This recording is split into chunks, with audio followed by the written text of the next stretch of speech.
Bueno, estamos esta noche nuevamente acá por su página del EPAP para transmitirles un mensaje de formación. Fue el compromiso que asumimos hoy en la reunión del EPAP, del apoyo que estamos haciendo los miembros del Centro de Formación en la Fe Católica San Ignacio de Antioquía. Precisamente el tema que estamos reforzando es el de la iglesia, la importancia de la iglesia. Y pues en el día de hoy vamos a tratar de, en este esquema, mostrar lo que son las propiedades. Y así lo titulamos, propiedades con que Cristo dotó a su iglesia. Entonces les vamos dando la bienvenida a las personas que pues se vayan uniendo. En 10, 15 minuticos estaremos exponiendo este tema importante que seguramente va a ser pues de mucho provecho y lo hacemos para la gloria de Dios.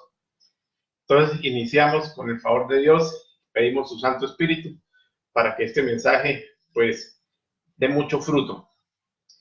Digamos que entre las propiedades que Cristo dotó a su iglesia podemos enumerar 4: la perpetuidad, la indefectibilidad, la infalibilidad y la visibilidad. Cada una de ellas pues se manifiesta en unos parámetros. Aquí la perpetuidad pues lógicamente se prueba en el tiempo, la indefectibilidad en los elementos esenciales que se constituye la iglesia, la infalibilidad en su doctrina y la visibilidad en su naturaleza social. Ya miraremos qué consiste esto. Digamos que todo este cuadro es la estructura base precisamente para probar que hoy en día existe la iglesia verdadera, la que fundó Cristo. Empecemos entonces con la perpetuidad. Es precisamente cómo podemos probar que esta institución va hasta el fin del mundo. El mismo Jesús, el Maestro, pues nos lo consigna en las Escrituras y podemos ver, por ejemplo, la parábola de la cizaña, que la encontramos en el Evangelio de San Mateo en el capítulo 13, cómo Dios permite pues que vaya creciendo la iglesia y vaya creciendo el mal, pero al final de los tiempos, al fin del mundo, dice literalmente la Escritura, el Padre separará la cizaña del trigo bueno. Igualmente en San Mateo en el capítulo 28, donde Dios nos da ese envío a los apóstoles allá en Galilea, y en cada uno de ellos también por sucesión todos sus discípulos, entre los cuales también es una misión pues para cada uno de nosotros los bautizados. Dice que Él acompañará esta misión. Entonces va acompañada por la virtud omnipotente de Dios. Sabemos que Dios todo lo puede, y si Él hace esa promesa que nos acompañará, estará con nosotros hasta el fin de la Escritura. Yo estoy con vosotros todos los días hasta el fin del mundo. Entonces Dios es la verdad, Dios es un Dios de verdad y Dios omnipotente, Él todo lo puede. Pues lógicamente la iglesia tiene que permanecer en el tiempo hasta el fin del mundo. Entonces de esta forma podemos probar que la iglesia desde que la fundó tiene que durar hasta el fin del mundo. La segunda propiedad es la indefectibilidad en sus elementos esenciales. ¿Qué quiere decir esto? Es la perpetua inmutabilidad, o sea que no tiene cambios en sus constitutivos esenciales. Entonces vamos a ver, hay 4 constitutivos esenciales con que Jesús, pues, digamos que funda la iglesia. La primera es la naturaleza social, es el primer constitutivo. ¿Qué quiere decir esto? Él crea una sociedad que es al mismo tiempo divina y al mismo tiempo humana. Entonces tiene como doble naturaleza, ¿no? Naturaleza divina y naturaleza humana. Las dos son, lógicamente, de pronto prima la divina, porque es obra de Dios, pero también es una sociedad conformada por personas humanas, por usted, por yo, por todos los laicos, por todo el clero. Es una sociedad nueva que funda Jesús en medio del mundo. En su constitutivo de carácter jerárquico, monárquico, lógicamente tiene que No puede haber cambios en lo que Él instituyó. Recordemos, Él crea una jerarquía. Primero llama a los 72 discípulos. Luego llama, de entre esos, llama a 12. Escoge 12 para ser sus apóstoles. Y de entre esos 12 apóstoles, llama personalmente a Simón y le pone el nombre de Cefas, que significa piedra. Sobre esa piedra edifica la iglesia. Entonces, hay un carácter, digamos, jerárquico, ¿no? Primero llama a los 12, luego primero a los 72, luego a los 12 y luego a San Pedro. Entonces, es ahí donde luego les da la misión. En tercer lugar tenemos el fin sobrenatural. El fin sobrenatural de la iglesia es precisamente el mismo fin que la misión que trae Jesús, que es salvar al hombre. Luego, el fin sobrenatural de la iglesia es santificar a su pueblo, a este nuevo pueblo, un pueblo que se hace universal. Entonces, el fin es santificar al hombre para que se salve. Ese es el fin y no puede cambiar. Siempre será ese el fin de la iglesia. Siempre será esta la organización de la iglesia. Siempre será la naturaleza social de la iglesia, que sea humana y divina. Y finalmente, la triple potestad.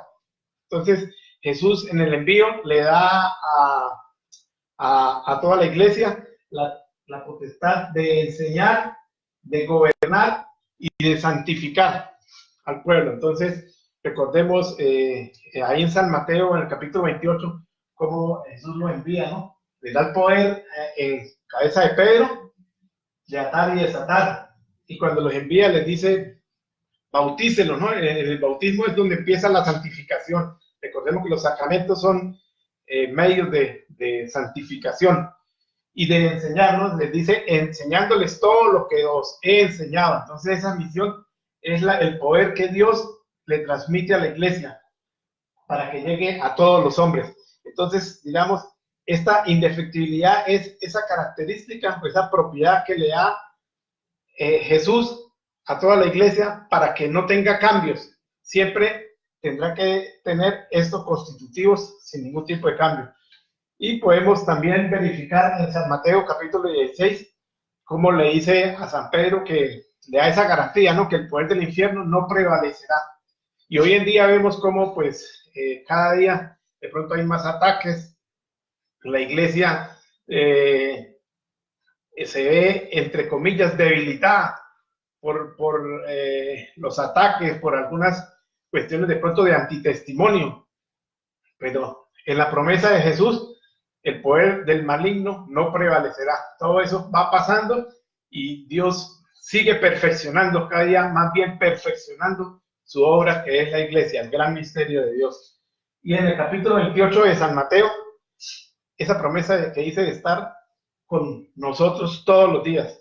¿Y cómo está con nosotros? Pues precisamente en la Sagrada Eucaristía, en el Santísimo Sacramento, cuando Él se hace presente en medio de nosotros, lo comulgamos, Él está con nosotros, dándonos la fortaleza y santificándonos todos los días hasta el fin del mundo. Entramos al cuarto, propiedad, que es infalible en la doctrina. Entonces, la iglesia de Cristo tiene que ser infalible. Es la imposibilidad de enseñar el error. Entonces, es imposible que la iglesia enseñe algún error en su doctrina. Esto es un dogma de fe y pues también bíblicamente lo podemos demostrar. Tenemos en la carta del apóstol San Pablo a Timoteo, en la primera de Timoteo, capítulo 3, versículo 15, que dice que la casa de Dios es la iglesia de Dios vivo, columna y fundamento de la verdad. Este versículo, pues quisiéramos que lo tuvieran muy presente, esta cita, porque verdaderamente en apologética es clave, porque por lo menos en el cisma de Lutero, protestante, ellos basan que solo la Biblia, ¿no? Como autoridad. Entonces, aquí este versículo totalmente les tumba pues ese principio que ellos a partir de ahí empiezan a sembrar el error de que la sola Biblia es la doctrina de la iglesia. Entonces recordemos que antes que la Biblia fue la iglesia. La iglesia es la que tiene el poder, como ya vimos, entre otras cosas, de enseñar, que es la doctrina, es infalible. Entonces, de esta forma se constituye en una iglesia docente.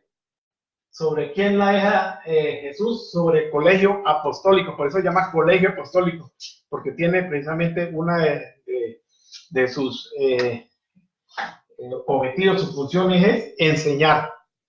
Y se transmite por sucesión al colegio episcopal, a todos los obispos, por eso se llama cátedra, el sitio donde está cada uno de los obispos, porque ellos tienen la misión de enseñar principalmente a su pueblo. Y también vemos aquí la tradición cristiana, que como dijimos, pues lógicamente en sucesión se va transmitiendo toda esa doctrina que se manifiesta en los padres de la iglesia. Los padres de la iglesia siempre fueron fieles. Los padres de la iglesia fueron los discípulos de los apóstoles y mantuvieron su fidelidad. Y pues nos la dejan por tradición en sus escritos y lógicamente pues es creíble. A esta partecita podríamos llamarla, todo esto es magisterio vivo, pero hay un magisterio que se llama ordinario y otro extraordinario. Hasta aquí podríamos decir que es el magisterio ordinario, pues que son oficios que le corresponden a la iglesia en el día a día. Y está el magisterio extraordinario entre los cuales podemos verificar los concilios ecuménicos. Entonces, ¿qué son? Es el encuentro de todos los obispos del mundo para definir algunas verdades, algunas cuestiones respecto a doctrina. Están las declaraciones ex cátedra, donde se expiden algunos dogmas. Esto ya es potestad únicamente de la cabeza de la iglesia, que es pontificado. Entonces, el Papa hace estas declaraciones, lo cual se constituyen en doctrina. Y todo esto, pues lógicamente, se constituye en un depósito de la fe, al cual todos debemos creer. Y pues nosotros, gracias a Dios, tenemos también el catecismo de la Iglesia Católica, donde se coloca cada uno de estos, de toda esta doctrina, para que el pueblo de Dios la pueda asumir, la pueda creer y la pueda profesar. Entonces, como podemos ver, es infalible.